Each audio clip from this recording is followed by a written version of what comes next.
여러분 안녕하십니까? 저는 장태동 행정사입니다.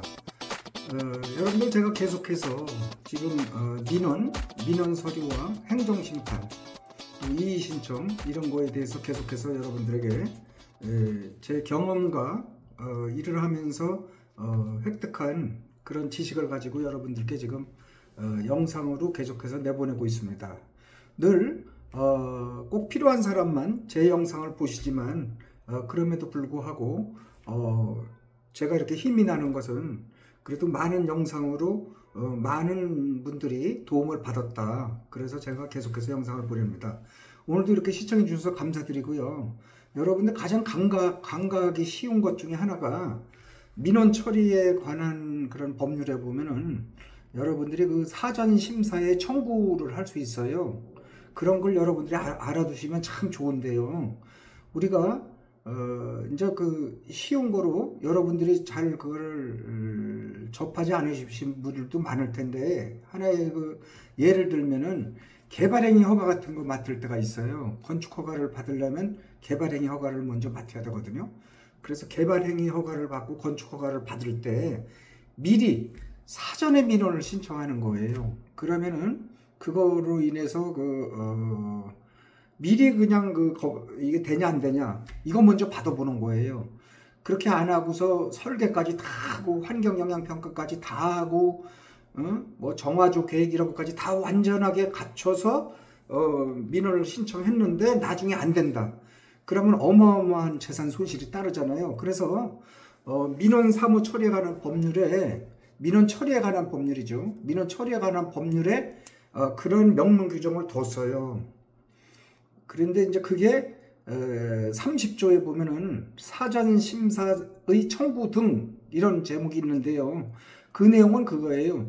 민원인이 경제적으로 많은 비용이 수반되는 민원을 이렇게 행정기관에 이렇게 정식으로 제출하기 전에 약식의 서류만으로 사전에 민원의 가능 여부를 처리 가능 여부를 확인하는 제도다. 이렇게 해서 민원인에게 경제적 부담과 시간 낭비를 줄이기 위해서 이렇게 마련된 제도예요. 그런데 이런 거를 이제 잘 모르시니까 이런 걸 활용 안 하고 나중에 이제 많은 비용이 들고 시간도 많이 낭비하고 돈도 낭비하고 이렇게 나서 이제 이의신청도 하고 행정심판도 하고 이렇게 하는 과정에서 상당히 큰 어려움을 겪는 분들을 많이 봤거든요, 주변에서. 그래서 제가 이제 행정사로 권익위원회에서 고충민원 과장 이런 분야의 과장을 하다가 또 팀장도 하고 조사관 직원까지 전부 하면서 제가 이제 이거를 이제 많이 느꼈어요. 이게 이런 제도가 있는데 이것을 좀 적극적으로 알려야 되겠다. 그래서 실질적으로 저에게 이제 상담하고 문의하는 그런 의뢰인들, 고객님들 보면은 이런 경우가 꽤 많아요. 그래서 잠깐요. 그래서 제가 오늘은 요거에 대해서 조금 강조를 해드리고 한번 민원에 대해서 이렇게 계속해서 좀 검토를 해나가 보려고 그렇게 생각합니다. 자, 여기 보면은 30조에 보면은 1항에 민원인은 법정 민원 중 신청에 경제적으로 많은 비용이 수반되는 민원에 대해서 제가 좀 화면을 조절을 해볼게요. 대하여는 행정기관의 장에게 정식으로 민원을 신청하기 전에 약식의 사전 심사 청구를 할 수 있다. 그러면 이제 행정기관장은 그러한 사전 심사가 청구된 법정 민원이 들어오면은 그 다른 행정기관장과 협의를 거칠 거, 또 그 부서 내에 뭐 환경과라든지 농업과라든지 뭐 재난안전과라든지 뭐 이런 각 부서의 도시계획이라든지 이런 분야의 그 부서에 전부 다 협의 문건을 돌리게 돼 있어요. 그거를 그대로 보내주면 거기서 의견을 취합해서 종합해서 이제 이게 된다 안 된다 이렇게 결정을 하는 과정입니다. 그래서 그것도 똑같아요. 민원 처리 과정하고. 그런데 다만 약식으로 한다 이거죠. 약식으로. 그런데 이제 약식으로 하는 거는 거기에 보면 시행령에 보면은 이제 예를 들어서 이런 게 있는 거예요. 법정 민원 중에 다시 한번 말씀드리면 정식으로 신청하게 되면은 우선 토지 매입도 하는 분도 있어요. 토지 매입 등이 필요하여 민원인에게 경제적으로 많은 비용이 수반되는 민원, 그래서 행정기관이 만약에 거부 처분을 할 경우에는 상당한 경제적 손실이 발생한다. 이런 경우에 이제 민원인이 사전심사 청구를 하는데 말씀드린 대로 중후부서, 해당 부서의 기관과 협의하여 미리 검토를 해서 그러한 그 가부, 된다 안 된다 이런 것도 통보하고, 만약에 이런 조건으로 붙여서 당신이 건물을 5층까지는 안 되지만 4층까지는 된다, 이렇게 해서 이제 민원인에게 통보를 하는 겁니다. 그러면 안 된다고 그러면은 그거는 뭐 보완하기가 어렵지만은, 이렇게 해서 이 조건을 붙여서 이렇게 하면은 그거를 보완해서 하면은 의외로 쉽죠.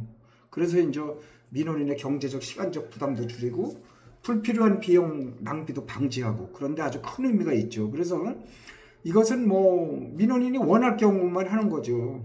그리고 최소한의 서류만 들어간다. 그게 이제 중요한 내용이에요, 여기서.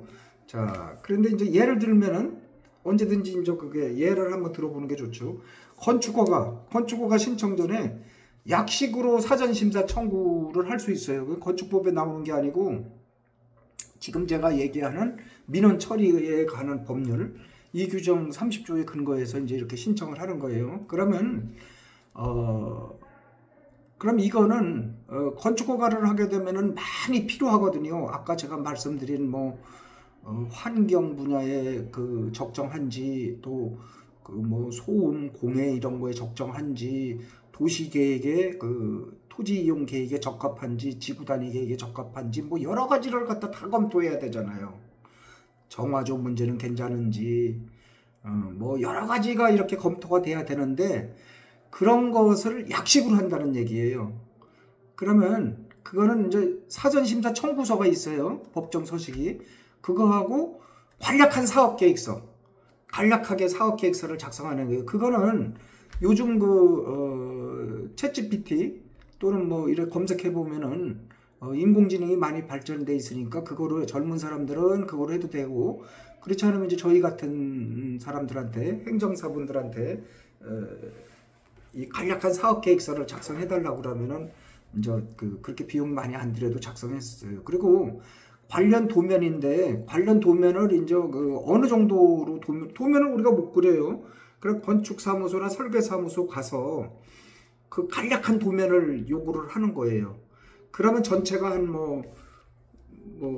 3천만 원 들어갈 게, 예를 들면은 뭐 한 2, 300만 원으로, 100만 원, 150만 원으로 이렇게 줄일 수 있다 이거죠. 그래서 이렇게 하다가 이제 결과 통지를 받는 거예요. 그러면 이것도 30일인 경우에 30일 이내에는 처리를 해줘야 되거든요. 예, 그러면 이거를 이제 통지를 받고, 그게 이제 이 통지한 내용으로 해준다고 그랬으면 해줘야 돼요.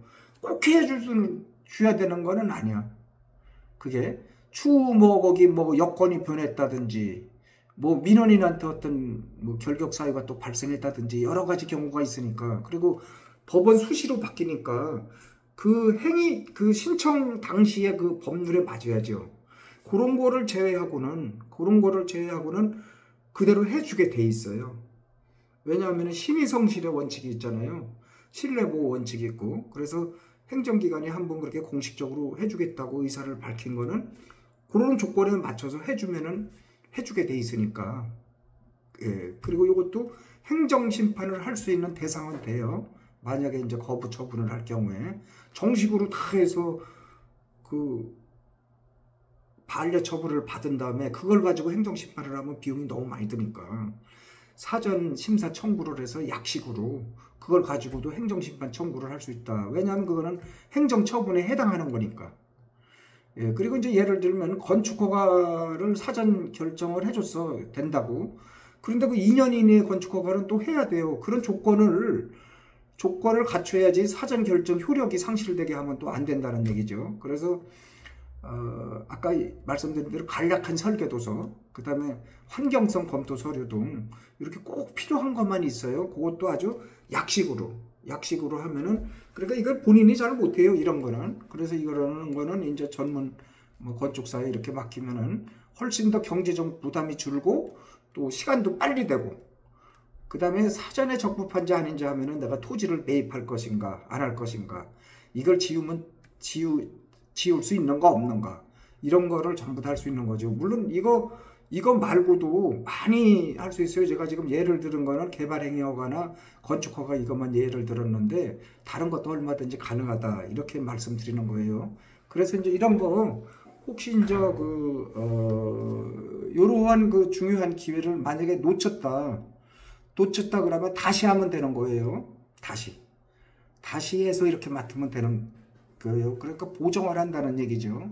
자, 요까지 그러면 오늘 이 시간은 민원, 법정 민원이라고 그래요. 그러면 뭐 이렇게 허가 같은 거 요청하는 걸, 그럼 법정 민원에 대해서는 사전 심사 청구를 할 수 있다.